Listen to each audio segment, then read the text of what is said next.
नमस्कार मित्रांनो, कशा आहेत सर्व? आत्ता वाजले सकाळचे 7 आणि एक सुंदर असा प्लॅन आज बनला आहे. मी तुम्हाला आज अशा ठिकाणी घेऊन जाणार आहे, ते ठिकाण तुम्ही बघितल्यावर तुम्हाला नक्की आवडेल. चला तर मग, तुमचे स्वागत आहे आमच्या अचानक अनप्लॅन व्हिडिओमध्ये. जवळजवळ 2 तासाचा प्रवास करून आम्ही पोचलो श्री स्वामी समर्थ मठ पळसझरी येथे. इकडे हा परिसर खूप मोठा आहे. राईट साईडला तुम्हाला एक रेस्टॉरंटसुद्धा मिळेल आणि पार्किंगची व्यवस्थासुद्धा तिथेच आहे.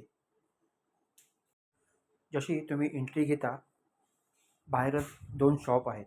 तिकडे तुम्ही स्वामींच्या मूर्ती, पूजा सामग्री, साहित्य, पुस्तके हे खरेदी करू शकता.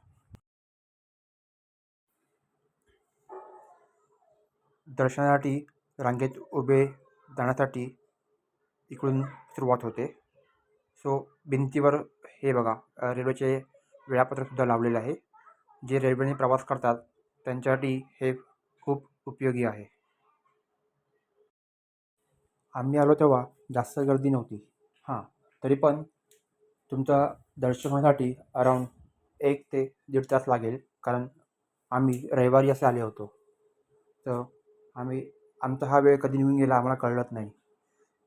इकडचं वातावरण खूप सुंदर आहे आणि खूप शांतमय आहे. सर्वजण स्वामीचा जप करत पुढे सरकत होते.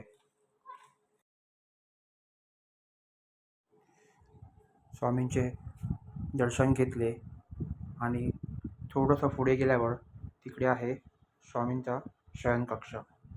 असे बोलले जाते की इकडे स्वामी आराम करण्यासाठी थांबत असत.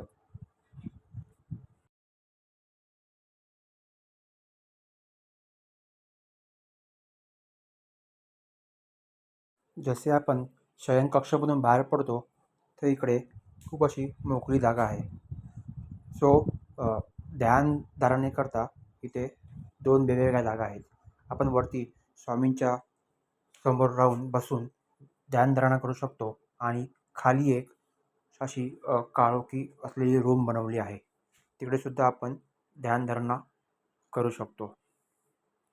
आम्ही ह्या रूममध्ये जास्त पुढे गेलो नाही, कारण त्या रूममध्ये काळोख असून खूप सारी लोक ध्यान लावत बसली होती. त्यांना डिस्टर्ब नको म्हणून आम्ही तिकडून बाहेर पडलो. हा आहे मेन परिसर.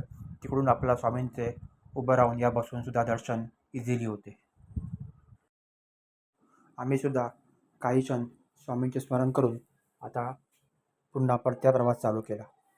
हा मठ आणि इकडली वाईब्स खूप चांगले आहेत.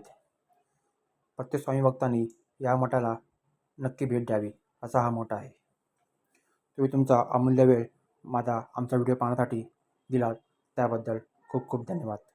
Thanks for watching.